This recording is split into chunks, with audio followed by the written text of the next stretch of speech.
All right, if you ever had to get information for a city meeting or like city council planning commission and you've had to watch hours of video, I'm going to save you a lot of time by sharing some tools that I'm building. So typically, they'll host all the video recordings of their meetings on some public website. I'm looking at the city of San Diego right now, and they've got a short recording of a Monday meeting. I'm going to use a short recording just to show you how the tool works, but this also works on like 7-hour meetings, which is where it becomes really powerful. Okay, so you can see here, they actually make it pretty hard to find the URL of this video and do anything with it. Even if you turn on closed captions, it's this separate caption track that appears down here instead of being a normal subtitle track that appears on top of the video. Classic, classic little government quirks. So don't fret. Instead, we're going to take this URL, and I forgot to do my thing. Okay. And then we're going to load my website, Red Tape Recordings, and we're going to paste the URL for that meeting in this bar, right? You don't have to do anything else. You just click parse URL, and the website is now going to go find the closed captions file. And right away, you now have a searchable closed captions file. So you can hit Control F and be like, hey, did they talk about, did they talk about a closed session? And sure enough, they talked about a closed session. And it says timestamp 4:48. So now you can go to that specific timestamp and find where they talked about this specific thing. Already, we're saving a lot of time, right? You can imagine, even on a 7-hour meeting, grabbing the closed caption file is nearly instant. So that's really fun. Unfortunately, a lot of the closed caption files are not discoverable in this way, or when you do discover them, they're actually very inaccurate, or maybe they're for a second language. They're not in English.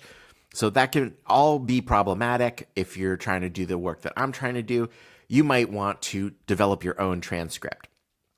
What I've done at the same time as grabbing that closed caption file is I found the URL for that video stream, and you can click this button.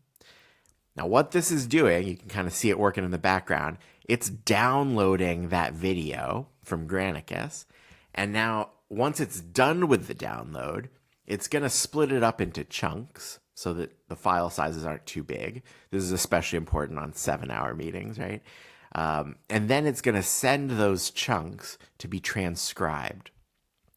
That transcript is going to use a large language model to do transcription and speaker diarization. Speaker diarization means they're going to have guesses about when the speaker changes. So it'll be like speaker 1 says da da da da da da da. Speaker 2 replies da da da da da da. Speaker 1 says da da, you know.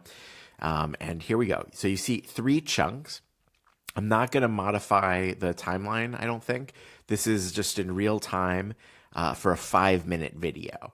And you can kind of assume that you can multiply this by the length of a 9-hour meeting to figure out the time for 9 hours in my prototype.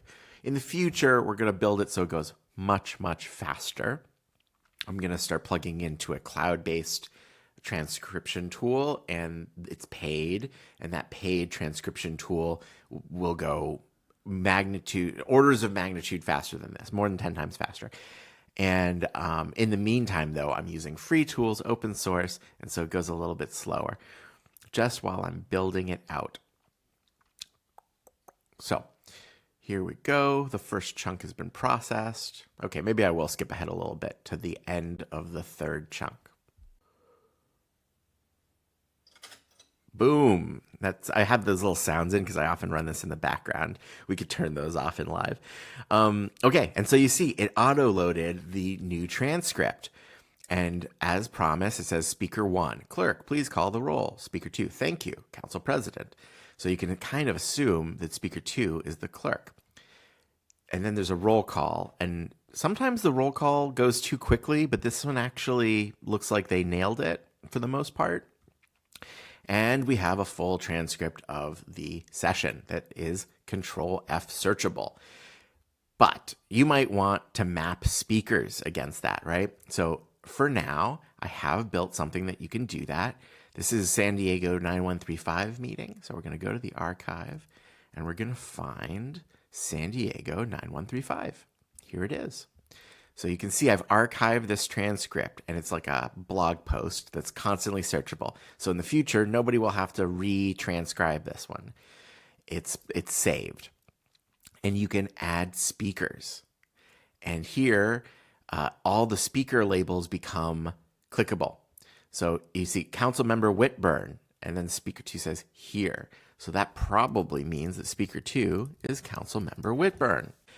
And now it has replaced every occurrence of Speaker 2 with Councilmember Whitburn.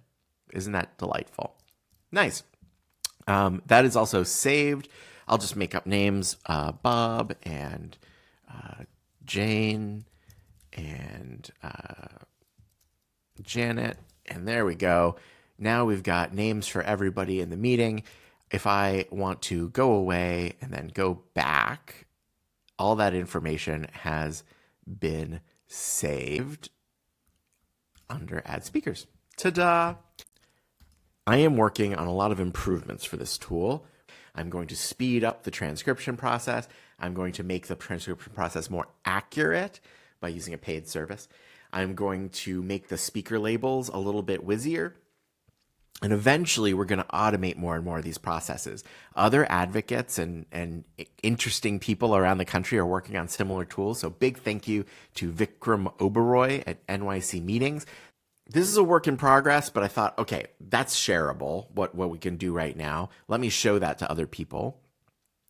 The next steps here, right now it's happening all locally on my machine. I need to move this to a website. At that point, I'll want testers. I'll want other volunteers who have actual use cases to go in, add city meetings, add speaker names, and use the tool and give me feedback on what I need to improve.